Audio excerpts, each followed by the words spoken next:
I thought I had it all, until I found out my wife named our newborn after her ex, because he was the real father. She laughed in my face, told me I'd still have to pay, and thought I'd crumble. I didn't. I got a DNA test, a lawyer, and walked away without a word. What followed was a storm of lies, legal battles, and desperate attempts to trap me. But I stayed quiet, strategic, and watched her world slowly unravel. Just when I thought it was over, she came back one last time, but not in the way you'd expect.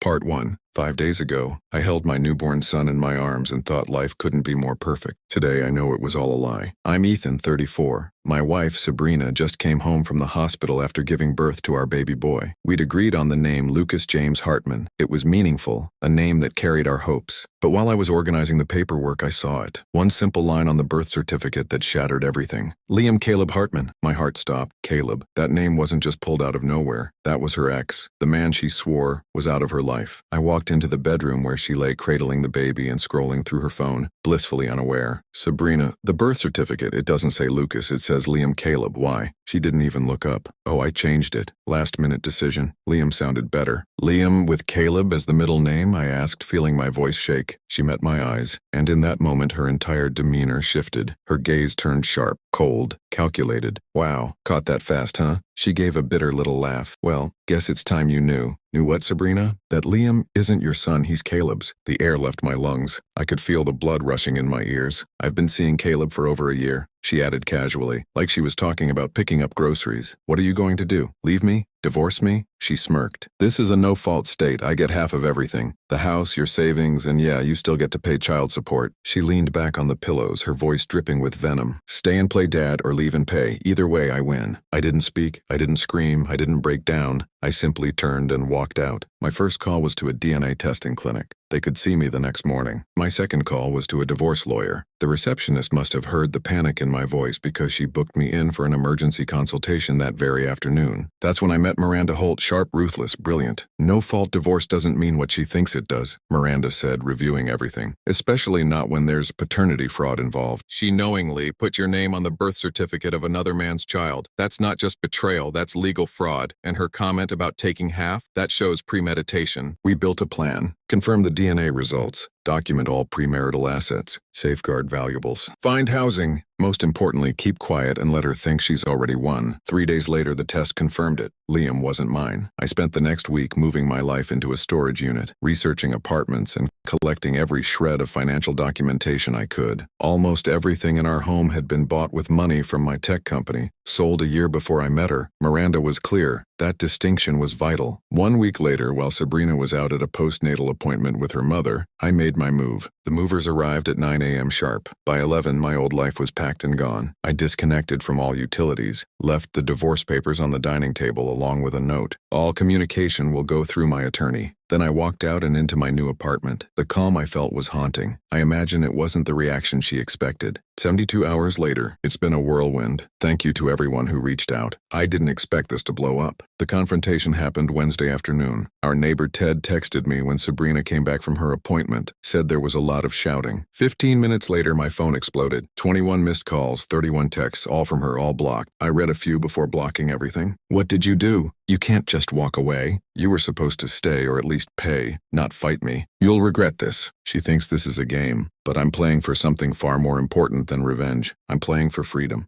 Part 2. She started emailing me next. Desperate messages full of panic. Miranda, my attorney, told me exactly what to do. Create a separate folder. Don't delete anything. Don't respond. Document everything. The fear in Sabrina's tone was undeniable. She hadn't expected me to get a DNA test so fast. Hadn't expected me to move out immediately. Hadn't expected me to fight back. She'd written a script for me. I was supposed to crumble, to stay, to pay. But I rewrote the ending. By that evening, she escalated. She called, then brought in reinforcements. Sandra, her mother, called from a blocked number and left voicemails. Ethan, this is Sandra. Sabrina is distraught. You need to come home. Discuss this like adults. This isn't how it's supposed to go. You have responsibilities. Responsibilities? To a child who isn't mine? To a woman who deceived me with intent? The audacity was staggering. Day 2 ended with Sabrina finally contacting Miranda, my lawyer, but not with apologies, with threats. Tell your client this isn't what we discussed. He can leave if he wants, but he needs to keep supporting us, otherwise I'll take him for everything. Miranda didn't even blink. My client never agreed to support a child that isn't his. We have DNA confirmation and your written admission of paternity fraud. We'll see you at the preliminary hearing. And just like that, the tone changed. By the next day, she was begging, trying to find out where I was staying. When I didn't respond, she sent her sister, Diane, to ambush me in the office parking lot. Ethan, please. Sabrina made a terrible mistake, but this isn't how it was supposed to go. You were supposed to leave quietly. Support them. Be a man. I'm not the father, Diane, I replied, eyes cold. Not my child, not my responsibility. She looked at me, pleading. That doesn't matter. Sabrina said she'd let you off the hook for father duties. She just needs your financial support. She can't do this alone. So that was the plan all along. Raise Caleb's child or pay for it from afar. But why even tell me the truth? Because she thought you'd understand. She thought you'd be reasonable, do the right thing. The right thing? Continuing to fund her lifestyle while she raises her lover's child? I took a step back. Please leave before I call security. You cold bastard, Diane snapped. After everything Sabrina's done for you, you mean cheat for a year and pass off someone else's child as mine? I cut her off. Back at Miranda's office, she filed for an expedited hearing based on the confirmed paternity fraud. It might still take 6 to 8 weeks to hit the calendar, she warned, but we're asking the court to make her cover all legal fees. The fraud's undeniable. Then came the final blow this morning. A text from an unknown number. Clearly Sabrina using someone else's phone. Caleb wants nothing to do with us. He blocked me. You can't just abandon us. We need you. Translation. Her backup plan failed. She's out of options. I almost felt sorry for her. Almost. 6 weeks later, the preliminary hearing finally happened. The court moves slowly, even when you're bleeding. Sabrina walked in looking exhausted, baby in tow. A sad little performance for sympathy. The judge didn't bite. Her attorney was woefully unprepared for what Miranda unleashed. The DNA test, screenshots of her admitting the fraud, financial records showing 80% of the house was bought with my premarital funds. Then came the kicker, a voicemail she left for my brother, thinking we were close. Tell Ethan he's making a huge mistake. I'll drag this out until his lawyer bills bury him. He'll regret this. The judge listened, stone-faced. Then he slammed the gavel down hard. Freeze on marital assets, expedited final hearing in 45 days. Sabrina ordered to submit full financial accounting since our separation, and vacate my home office, where I had essential equipment for my consulting business. This is a no-fault state, the judge said, but the court does not reward fraud or manipulation. Outside the courtroom, Sabrina tried one last time, baby in her arms. Ethan, please, you know me, we can fix this. I didn't break stride. All communication goes through counsel, Miranda said firmly. You'll regret this, Sabrina shouted after us. This isn't just about you, this is a child. Miranda turned slightly. Then maybe you should be speaking to the actual father, she said, and we kept walking. The following week, more chaos. Sabrina was ordered to return my work equipment. She claimed it had been damaged. Of course it had. Part 3. She had also cleaned out our joint account. $3,800 gone. Miranda immediately flagged it in court. A clear violation of the asset freeze. The judge didn't hesitate. Repay it immediately or face contempt charges. And then last week somehow, she found my new address, likely through a mutual friend who thought they were helping. She showed up pounding on the door, baby screaming in her arms. Open the door, Ethan. You can't hide forever. We need to talk. I didn't open it. Just hit record through the peephole and called building security. Miranda filed for a protective order based on harassment. Security's police report and my recordings painted a clear picture. The judge granted a temporary restraining order, pending a full hearing. Meanwhile, I've been quietly rebuilding. Reconnected with old friends Sabrina had carefully isolated, sleeping soundly for the first time in years. There's something liberating about seeing a person's true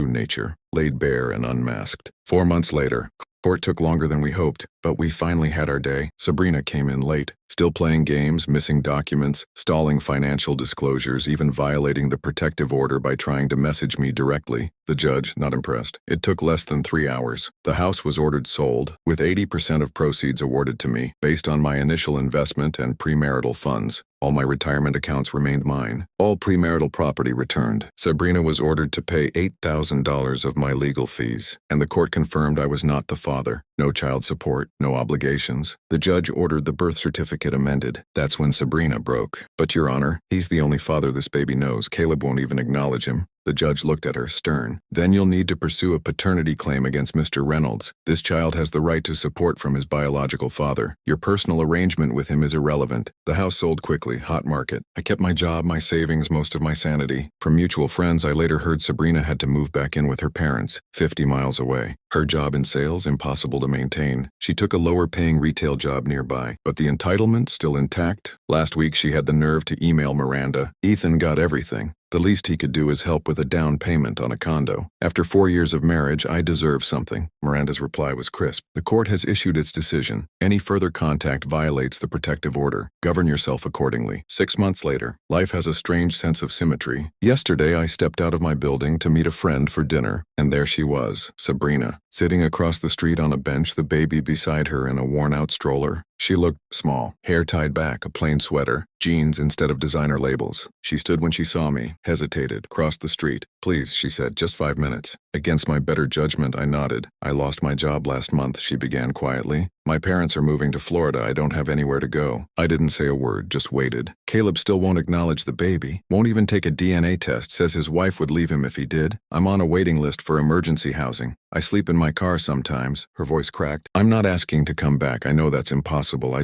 don't know. Maybe you know someone who needs an assistant or has a spare room. Just some help, Ethan. The baby whimpered. She rocked the stroller gently out of habit. There was a time when that would have torn me apart. But now I felt nothing, just calm. I looked her in the eyes. Sabrina, you entitled piece of shit, I said as I turned to walk away. And that was the moment of true victory. Not the court ruling, not the money. The ability to look into the face of the woman who had laughed at my pain, who thought I'd roll over and fund her lies, and feel nothing. She expected me to be weak, to stay, to pay. She never imagined I'd fight back. But I did, quietly, completely, on my own terms. I rebuilt my life. And now it's mine, all mine. That night I slept better than I had in years. Sometimes revenge isn't loud. Sometimes it's not an elaborate plan. It's simply refusing to be a victim and letting the consequences do the talking. She tried to steal my life, and in the end destroyed hers instead.